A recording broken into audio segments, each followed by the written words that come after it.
অবশেষে ভারতের টি-20 বিশ্বকাপ হবে না। ব্যাংকের লড়ে ভারতের নিপা ভাইরাসে আক্রান্ত হয়ে যেতেছে মানুষ এবং আইসিসি খবর পেয়ে গেছে সমস্ত ভারতে নিপা ভাইরাস ছড়ায় পড়তেছে। এই জন্য বিশ্বকাপ আশঙ্কায় পড়ছে আইসিসি। যারা বোঝে কম চিল্লাই বেশি তারাই হচ্ছে বাংলাদেশি। আগে আইপিএল এর পিছনে পড়লো, তারপরে বিশ্বকাপের পিছনে পড়লো, এখন পড়েছে নিপা ভাইরাসের পিছনে। আইসিসি এদের পিছনে এমন বাঁশ দিয়েছে পুরো ছটফট করছে। এই নাটকির পুত আইসিসি, তুই কি আসলে ইন্টারন্যাশনাল ক্রিকেট কাউন্সিল নাকি তুই ইন্ডিয়ান ক্রিকেট কাউন্সিল? তুই তো বেটা গরুর মুখ খাওয়া দেশের ক্রিকেট কাউন্সিল। কি বলে? তা না হলে ভারত পাকিস্তানে খেলতে না চাইলে সমাধান আছে, পাকিস্তান ভারতে খেলতে না চাইলে সমাধান আছে, তাহলে বাংলাদেশের বেলায় অন্ধ কেন? আসলে বাংলাদেশ অনেক বড় একটা দেশ তো ভাই, তাই আইসিসি চোখে দেখতে পাইনি। বাংলাদেশ ছোট দেশ বলে এইখানে বৈষম্য? দাদা বাবুরা তোরা অচিরেই ধ্বংস হবে। উরি বাবারে, এ তো অভিশাপ দিচ্ছে রে ভাই। মনে হচ্ছে লুঙ্গিতে আগুন ধরেছে, তাই পিছনটা জ্বলছে দাউ দাউ করে। बांग्लादेशी भाइयों याद रखना, वफा का दूसरा नाम पाकिस्तान है। इंडिया के पास जितने भी पत्ते थे वो आईसीसी के साथ मिलकर खेल चुका है। अब पाकिस्तान जो गेम खेलने जा रहा है वो आईसीसी तो क्या, इंडिया की आने वाली 10 नस्लें भी याद रखेंगी। तुम सिर्फ बांग्लादेश को चूतिया बना सकते हो और कुछ नहीं कर सकते हो। बात तो सही है। सब देश जानता है कि पाकिस्तान कोटरा लेके घूमता रहता है। एक भीख मांगा दूसरे भीख मांगा को मदद करेगा। এটা আমি কি দেখলাম? বিশ্বকাপের জন্য কলম্বোর টিকিট কাটলেন পাকিস্তান। দিল্লি না ঢাকা, এখন তো সবকিছুই ফাঁকা। ভাই ভাইকে ধোকা দিল, এখন কেমন লাগছে বল? যেই পাকিস্তান এতদিন ধরে বলে আসছিল বাংলাদেশকে বিশ্বকাপ থেকে বয়কট করা হয়েছে, আমরাও বিশ্বকাপ বয়কট করলাম। পাকিস্তান তোদেরকে ভালোভাবে চুথিয়া বানিয়েছে। তোদেরকে চুথিয়া বানিয়ে ওরা আসছে এখন বিশ্বকাপে অংশগ্রহণ করতে তোদেরকে বাদ দিয়ে। ব্রেকিং নিউজ, এবার ইংল্যান্ড কিন্তু ইন্ডিয়াতে বিশ্বকাপ খেলতে চাচ্ছে না। তারা চাচ্ছে তাদের ম্যাচগুলো যদি শ্রীলঙ্কাতে আয়োজন করা হয়। তারা আইসিসি কে অনুরোধ করেছেন, নেপা ভাইরাসের কারণে এই মুহূর্তে ইন্ডিয়াতে ভ্রমণ করতে চাচ্ছে না ইংল্যান্ড, স্কটল্যান্ড, আরো দুই একটা দল। বুঝতে পারছি বাংলাদেশ বিশ্বকাপ থেকে বাদ যাওয়া আর পাকিস্তান বিশ্বকাপে অংশগ্রহণ করা দেখে তোদের লুঙ্গিতে কিন্তু আগুন ধরে গেছে। ও ভাই মারো, মুঝে মারো। নাটকির পুত গরুর মুখ খাওয়া ভারতপন্থীরা আইসা দেখ দেখ, বাংলাদেশ বিশ্বকাপ না খেললে পাকিস্তানও বিশ্বকাপ খেলবে না। অবশেষে পাকিস্তান এদেরকে ভালোভাবে গান মেরে ছেড়ে দিল। খুব সুন্দর ভাবে গানটা মেরে দিল। এইবারে তোরা বল, ভারতের পণ্য বয়কট বয়কট। ভারতকে তো আমরা চিরতরে বয়কট করেছি। আমাদের রুমে এই যে আপনার 5 জন থাকি, হ্যাঁ, তো 5 জনে আমরা যা খাই না কেন, দোকান থেকে যাই কিনি, কোনো একটা জিনিস ভারতের জিনিস আমরা আনি না। বাংলাদেশের অর্থনীতির মেরুদণ্ড হচ্ছে গার্মেন্ট শিল্প। বাংলাদেশের জিডিপির সবচেয়ে বড় অংশ আসে গার্মেন্ট শিল্প থেকে। কিন্তু গার্মেন্ট শিল্প টিকে আছে র মেটেরিয়াল উপরে, অর্থাৎ সুতোর উপরে। সুতো ছাড়া গার্মেন্ট শিল্প চলা কিন্তু অসম্ভব। বলেন কি? আর সেই সুতো মূলত ভারত, পাকিস্তান, চীন থেকে আমদানি করা হয়। এর থেকে সবচেয়ে বড় অংশ আসে ভারত থেকে। কারণ ভারত আর বাংলাদেশের ট্রান্সপোর্টের সুবিধা ভালো, কম সময় লাগে এবং কম দামে খুব ভালো সুতো পাওয়া যায় ভারত থেকে। এই কারণে বাংলাদেশের সমস্ত গার্মেন্টস মালিকরা ভারতকেই পছন্দ করে।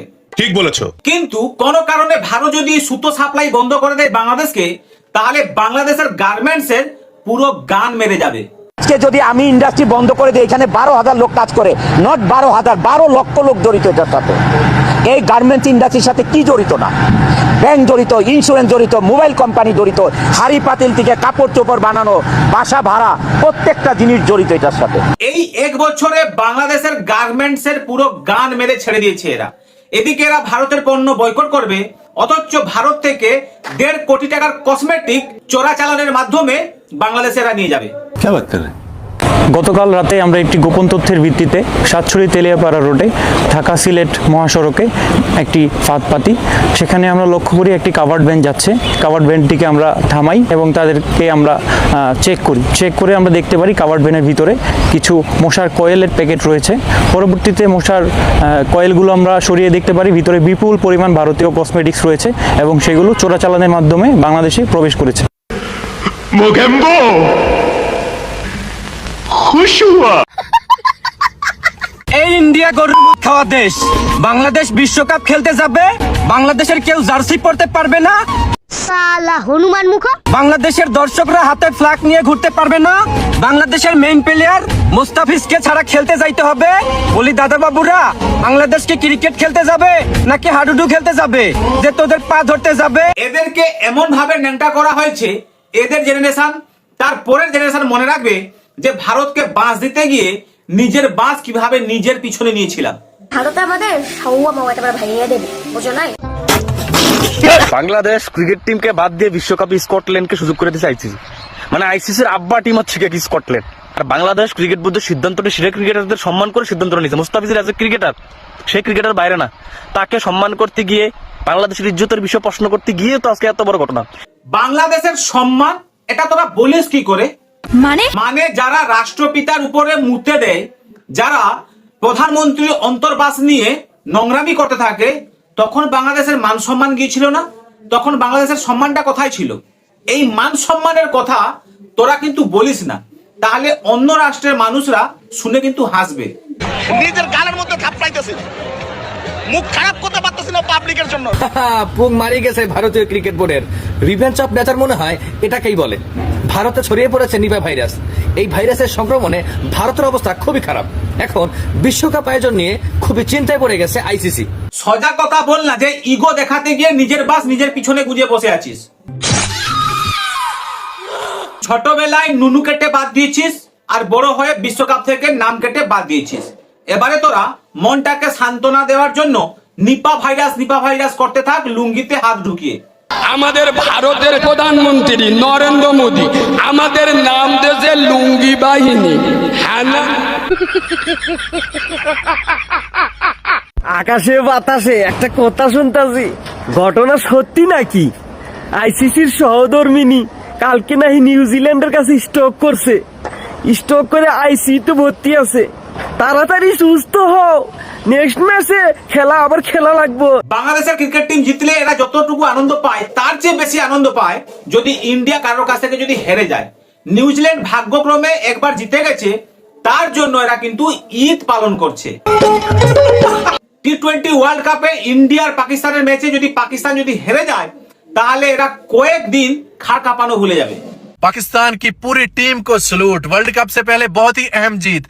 ऑस्ट्रेलिया को पहले टी20 मैच में 22 रन से शिकस्त देकर बेईमान पड़ोसियों को वार्निंग दी है। बेईमानों, वर्ल्ड कप में इस बार पूरी तैयारी के साथ आना, अगले पिछले सारे हिसाब चुकाएंगे। तुम भिखारियों हर बार आते हो कि हम हिसाब करेंगे, बदला पूरा करेंगे, और बार बार तुम पेला जाते हो। पिछले बार 3 बार इंडिया पेल के आ गया, फिर भी मन नहीं भरा। इस बार तुम्हें ऐसा पेलेंगे विश्व कप में कि तुमको याद रहेगा कि कोई आया था इंडिया से श्रीलंका में और श्रीलंका में पेल के चला गया। যাই হোক, আজকে এইখানে শেষ করলাম। আবার দেখা হবে পরের ভিডিওতে। ভালো থাকবেন, যদি পারেন চ্যানেলটিকে সাবস্ক্রাইব করে রাখবেন। জয় হিন্দ, জয় ভারত, অনেক অনেক ধন্যবাদ।